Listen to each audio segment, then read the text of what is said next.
Hello everyone, সবাইকে স্বাগত আমার ইউটিউব চ্যানেলে। তো আজ যে বিষয়ের ওপর আমরা আলোচনা করতে চলেছি সেটা হচ্ছে WBCS 2024-এর যে প্রিলিমিনারি এক্সামটা হয়ে গেছে তার কাট অফ কী কী হতে পারে সেটা নিয়ে আলোচনা করব। তো শুরু করা যাক। তো আজকের টপিক যেটা হচ্ছে সেটা হচ্ছে WBCS 2024 প্রিলিমস কাট অফ।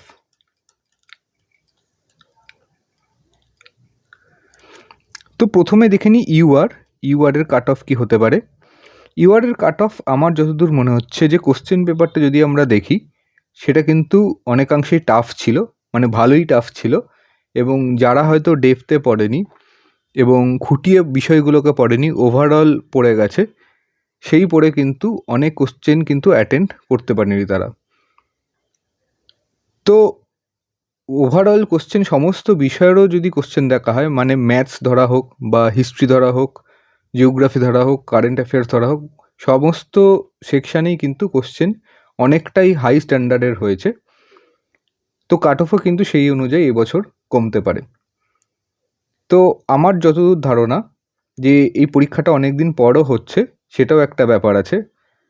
তো কাট অফ যেটা যেতে পারে আমার মনে হয় 90 থেকে 100-এর মধ্যে একটা রেঞ্জে থাকতে পারে, এবং সম্ভবত এটা 90-র প্লাস মাইনাসেই থাকবে, অর্থাৎ 90-র আশেপাশেই থাকবে, 100-এর দিকে নাও যেতে পারে। এরপর ধরে নিই আমরা ওবিসিটা আমি ওবিসি এ, ওবিসি বি, যেটা পুরনো যে কোটা সিস্টেম ছিল সেই অনুযায়ী আমি ধরছি। এক্ষেত্রেও যদি কাট অফ ধরা হয় সেটাও 90 থেকে 95-এর মধ্যেই থাকবে দুটোতেই, যদি পুরনো সিস্টেমে কাট অফ বের হয় তো। এরপর ধরে নিই এসসির কাট অফ থাকবে 80 থেকে 85 এর মাঝখানে,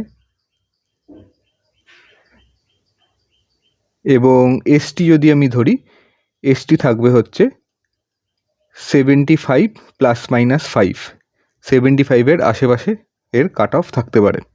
বাকি যে ইডাব্লিউএস এবং অন্যান্য যে কোটাগুলো আছে, যদি আমি ধরি পিডাব্লিউডি, তো সেইগুলো কিন্তু বলা খুবই কঠিন, কারণ কতজন এখানে দিচ্ছে সেটা সংখ্যার উপর ডিপেন্ড করছে। তবে কাট অফ দুটোরই ক্ষেত্রে অনেকাংশেই নিচে যাবে, এবং হতে পারে সেটা 70-র আশেপাশে থাকছে এখানে কাট অফ। তো আমি এই দুটো বিষয় নিয়ে আমি একদমই বলছি না কি থাকবে।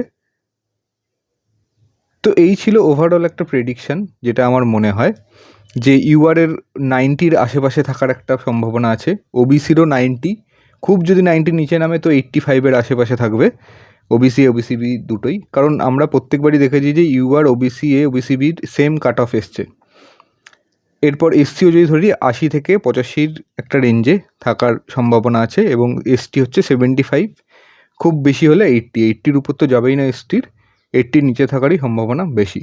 তো দেখা হচ্ছে পরবর্তী ভিডিওতে। যদি এই ভিডিওটা ভালো লেগে থাকে অবশ্যই ভিডিওটা লাইক করে দেবেন এবং চ্যানেলটাও সাবস্ক্রাইব করতে ভুলবেন না। Thank you.